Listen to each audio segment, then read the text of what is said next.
What are the three most memorable instances this year? What are my three memorable instances? I would say, మేము generally last year ending ki what we have decided is not to have first and second grade in our Gurukul. Because వాళ్ళకి ఇంత time మనం ఆ personal attention అంటే చిన్నపిల్లలకి జనరల్గా ఏంటి అంటే ఖచ్చితంగా ఒక పెద్దవాళ్ళు అసిస్ట్ అయి ఉన్నప్పుడే చేసుకోగలుగుతారు అని మనం అనుకుంటాం కదా. సో అట్లా ఓకే గురుకుల్లో వాళ్ళు ఫిట్ అవ్వరేమో, so will have only from third grade అని అనుకున్నాం. బట్ సమ్హావ్ కొంతమంది పేరెంట్స్ డిమాండ్స్ వల్ల, అలాగే కొంతమంది పిల్లల డిమాండ్స్ వల్ల we started first and second grade in this year. So నాకు తర్వాత మేబీ ఆఫ్టర్ 2 or 3 months తర్వాత ఎప్పుడైనా క్యాంపస్లో అలా క్యాజువల్గా నడుస్తూ ఉన్నప్పుడు అట్లా అవుతూ ఉన్నప్పుడు ఏంటంటే ఫస్ట్ సెకండ్ పిల్లల్ని ఎప్పుడు గమనించినా నేను, వాళ్ళు ఎప్పుడు చాలా ఎనర్జెటిక్గా ఎంతూజియాస్టిక్గా ఉంటారనమాట. ఆ మేడం ఇదే కదా, లేకపోతే అక్క నేను ఇది నేర్చుకుంటాను. వాళ్ళు ఎప్పుడైతే లెట్స్ సే హిందీ లెటర్స్ నేర్చుకున్నారు ఫస్ట్ టైం, వాళ్ళు హిందీ లెటర్స్ నేర్చుకున్న తర్వాత వాళ్ళకి ఎంత క్యూరియాసిటీ ఉంది అంటే ఎక్కడ హిందీది ఏం కనిపించినా దాన్ని చదవాలి, దాన్ని చదివే ప్రయత్నం చేయాలి అన్నట్టు. ఒక 10 minutes ఖాళీ దొరికింది అంటే ఫ్లాష్ కార్డ్స్ ఉండేవి. సో వాళ్ళు ఎమ్మటే అక్కడ నేను ఫ్లాష్ కార్డ్స్ మేము ప్రాక్టీస్ చేస్తాము, మేము అందరము గేమ్ ఆడతాం దీంతో అని చెప్పి వాళ్ళు ఓన్గా వాళ్ళు కూర్చొని ఒకరినొకరు షేర్ చేసుకొని కార్డ్స్ షేర్ చేసుకొని they use to play with those cards by reading those words, identifying those words అనమాట. అరే చిన్నపిల్లలు ఎంత అంటే it always felt very high for me. So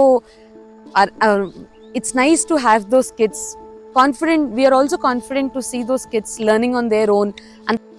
వాళ్ళు అలా చక్కగా ఇంగ్లీషు, తెలుగు, హిందీ అవన్నీ చదువుతూ ఉన్నప్పుడు అట్లా గమనించినప్పుడు వీ ఫీల్ వెరీ హ్యాపీ అనమాట. అండ్ వాళ్ళు ఉండడం వల్ల యాక్చువల్గా క్యాంపస్ కూడా చాలా లైవ్లీ ఉంటుంది. మేము చాలాసార్లు పెద్దవాళ్ళకి కూడా రే ఫస్ట్ సెకండ్ వాళ్ళని చూడండి ఎలా ఉన్నారో అని చూపించడానికి కూడా ఉంటుంది అనమాట. So that is one decision. I think will continue having first and second grades in Gurukul. తర్వాత సెకండ్ వచ్చి ఇట్ విల్ బి నేను ఎప్పుడన్నా క్యాంపస్లో ప్రెజెంట్ లేను, లేట్స్ ఒక 4-5 days ఎక్కడన్నా హైదరాబాద్ బ్రాంచ్కో అట్లా ఏమన్నా అబ్సెంట్ అయ్యి వచ్చిన తర్వాత ఫస్ట్ థింగ్ క్యాంపస్లోకి ఎంటర్ అవ్వగానే చాలా మంది పిల్లలు ఏమొస్తారు అంటే, అక్క నేను ఇవాళ నాది ప్రమోషన్ ఎగ్జామ్, నేను ఇది ప్రమోట్ అయ్యాను, నేను ఇది అచీవ్ చేశాను, లేకపోతే ఈ లెవెల్ నాది క్లియర్ అయిపోయింది, నేను ఇవి అటైన్ చేశాను అని వాళ్ళు రాగానే ఫస్ట్ చెప్పే మాటలు అవే ఉంటాయన్నమాట. So when ever I here those I enjoy it, I love it. Because పిల్లోడు వాడి లెర్నింగ్ జర్నీని ఎంజాయ్ చేస్తున్నారు. అరే నేను నేర్చుకున్నాను అక్క, they're becoming more confident day by day. So when I see that I feel very happy. And third one, this is little special, which is ఒక one random day farming చేస్తూ ఉన్నప్పుడు ఒక చిన్న కాన్వర్జేషన్ జరిగిందనమాట. ఒక స్టూడెంట్కి ఇంకా మా ఆది సార్కి ఒక కాన్వర్జేషన్ జరిగింది.